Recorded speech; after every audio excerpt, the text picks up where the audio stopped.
दोस्तों, ज़िले के अंदर अधिकारी आते हैं और स्थानांतरण की प्रक्रिया के तहत ज़िले से चले जाते हैं। कुछ ऐसे भी अधिकारी आते हैं जो अपने कार्य के साथ साथ ज़िले के अंदर समाज के अंदर एक पहचान बना लेते हैं। ऐसे ही एक अधिकारी हैं अतिरिक्त जिला पुलिस अधीक्षक जस्साराम बोस, जो कि 2 बार इस ज़िले के अंदर कार्यकाल के रूप में वे कार्यरत रहे हैं, पद स्थापित रहे हैं। चाहे हम 2020 में ज़िले के अंदर आए कोरोना काल की बात कर लें, चाहे संगरिया के अंदर एक्सिस बैंक डकैती की बात कर लें, और चाहे हनुमानगढ़ ज़िले के अंदर वर्तमान समय के अंदर जो घग्गर नदी के अंदर पानी आया, ज़्यादा पानी आया, उसे कंट्रोल करने की बात कर लें। पुलिस और प्रशासन और जनता के बीच में सामंजस्य स्थापित करना बड़ा ही कठिन काम होता है, लेकिन उसके साथ साथ लोगों से समझाइश का दौर भी इस वक्त चलता है और इस कठिन समय के अंदर सामंजस्य बहुत ही ज़रूरी होता है। तो इन तमाम मुद्दों पर, तमाम बातों पर, तमाम समस्याओं पर जस्साराम बोस, जो कि अतिरिक्त जिला पुलिस अधीक्षक हनुमानगढ़ के पद थे, बखूबी से उन्होंने इन सभी कार्यों को निभाने का यहाँ प्रयास करते दिखे थे। और चाहे वे पीछे के कार्यकाल की हम बात कर लें तो कपास और संचौर के अंदर जो बाढ़ आई थी, वहाँ पर भी जैसा कि बताया गया है, जानकारी दी गई है, हाथ में फ्रैक्चर होने के बाद भी वे वहाँ पर भी थके नहीं थे, हारे नहीं थे, और बाढ़ के दौरान उन्होंने समझाइश और लोगों को बचाने का काम लगातार जारी वहाँ भी रखा था। और हनुमानगढ़ के अंदर भी उन्होंने तमाम बातों पर फोकस डालते हुए यहाँ अपने कार्यकाल के अंतर्गत वे जनता से जुड़ाव करते नजर आए। चलिए आपको लिए चलते हैं अतिरिक्त जिला पुलिस अधीक्षक जस्साराम बोस स्थानांतरण होने के बाद हनुमानगढ़ ज़िले के बारे में, जो यहाँ उनका कार्यकाल रहा, उसके बारे में क्या क्या वे अपने अनुभव बता रहे हैं। चलिए सुनिए।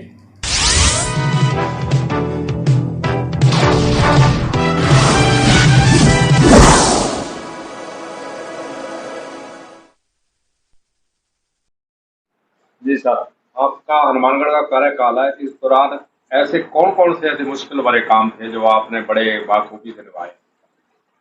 मेरे कार्यकाल में संग्रिया एक्सिस बैंक की डकैती का खुलासा, टाउन में मणिपुरम उसमें भी एक डकैती हुई थी, उनका सभी खुलासा किया गया। इसके बाद सबसे महत्वपूर्ण जो कोरोना काल आया था, कोरोना काल में जो पुलिस प्रबंधन और प्रशासन एवं सभी का सहयोग देके जो कार्य किया, वो भी कार्य अच्छा था और उसमें काफी सीखने को भी मिला। फिर बाद में अभी जो बाढ़ का जो है, घग्गर नदी प्रवाह क्षेत्र में बाढ़ का जो कार्य किया गया, ये एक प्रशासन, इरिगेशन एवं जनता के सहयोग से जो कार्य किया, उसमें काफी लोगों को मोटिवेट करके और जो बाढ़ की आशंका थी उससे हम बच पाए। आपके हनुमानगढ़ के अंदर 2 कार्यकाल रहे हैं, पहले चुनाव के दौरान और फिर आप ऐसी समस्याओं के दौरान। क्या आप संदेश देना चाहते हैं और आने वाले अधिकारियों को क्या ऐसी प्रेरणा देना चाहते हैं कि मुश्किल के समय कैसे काम किया जाए? एक तो टीम वर्क के रूप में कार्य करना जरूरी है और सभी कांस्टेबल से लेके उच्च अधिकारियों तक एक समन्वय करके सभी से काम लेना आवश्यक होता है।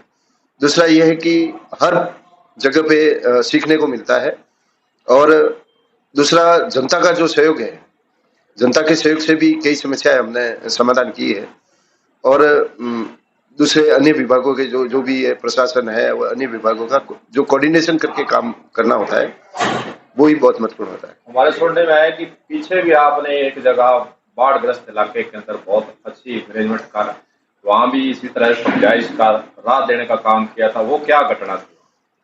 कवास में 2006 में बाढ़ आई थी और सांसौर में 2018 में भी बाढ़ आई थी, तो उसमें भी मेरा अनुभव रहा है। तो हर एजेंसी से अच्छा कोऑर्डिनेट करके ही मतलब बाढ़ राहत का कार्य किया जा सकता है। हनुमानगढ़ के अंदर भी कुछ ऐसे गांव थे, खाली करने की बातें आई, फिर उनको समझाई। आपके द्वारा समझाइश का क्या तरीका रहा, कैसे आपने समझाया? लोगों को थोड़ा मोटिवेट किया और मोटिवेट करके सबसे पहले तो पटरों को मजबूत करने की बात आई, तो लोग अपने आप ही तैयार हो गए और कुछ जो बड़े बुजुर्ग थे उनको रिश्तेदारों के वहाँ शिफ्ट करने एवं कुछ जो डांडिया नजदीक थी उनको खाली भी करवाया गया और जो प्रशासन द्वारा राहत कैंप बनाए गए थे उसमें शिफ्ट भी किया गया और आम जनता का भी काफी अच्छा सहयोग मिला जिससे इस बाढ़ से बचा जा सका। पुलिस और मीडिया का जो है आपस में तालमेल बहुत जरूरी होता है। मीडिया का भी मुझे हनुमानगढ़ के अंदर क्या यहाँ पाया, कैसा यहाँ महसूस किया आपने कार्यकाल में? मीडिया का भी हमें हर जगह अच्छा सहयोग मिला और मीडिया और पुलिस का और प्रशासन का अच्छा कोऑर्डिनेशन होने से ही अच्छे कार्य किए जा सकते हैं। आमतौर पर देखा जाए तो पुलिस और पत्रकारों के बीच में कभी कभी उतार चढ़ाव और कुछ नोक झोंक चलती रहती है, लेकिन अतिरिक्त पुलिस अधीक्षक जसाराम बोस की बात कर लें तो कई मौके ऐसे भी ज़िले के अंदर आए हैं, तब उन्होंने अपनी सूझबूझ और अपने सामंजस्य से जो भी बीच में बात आती उसको एक तरह से अपने विवेक से दूर करना और समस्या को समझना, ये उनके अंदर एक तरह से हम कहें तो खूबी थी।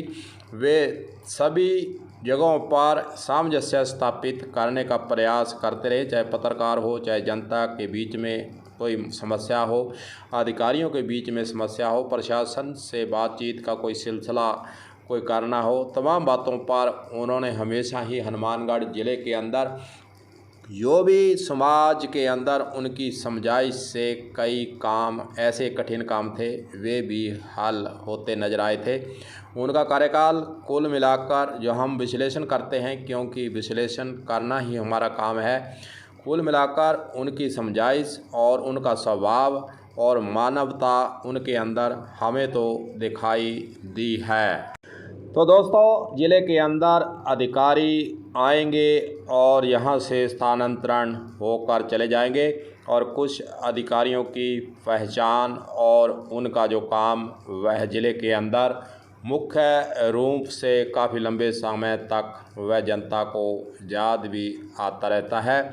जो भी हो, जसाराम बोस यहाँ से स्थानांतरण होकर दूसरे स्थान पर जा रहे हैं। कलम न्यूज़ की तरफ से उनकी शुभकामनाएं और उनके आगे निकट भविष्य के लिए हम जो है कामना करते हैं, उस भगवान से कामना करते हैं कि उनका जहाँ भी कार्यकाल रहे वहाँ वे स्वस्थ और अपनी सूझबूझ से इसी प्रकार अपनी पहचान बनाते रहें। तो गुरुदेव सिंह सैनी की तरफ से सभी को नमस्कार।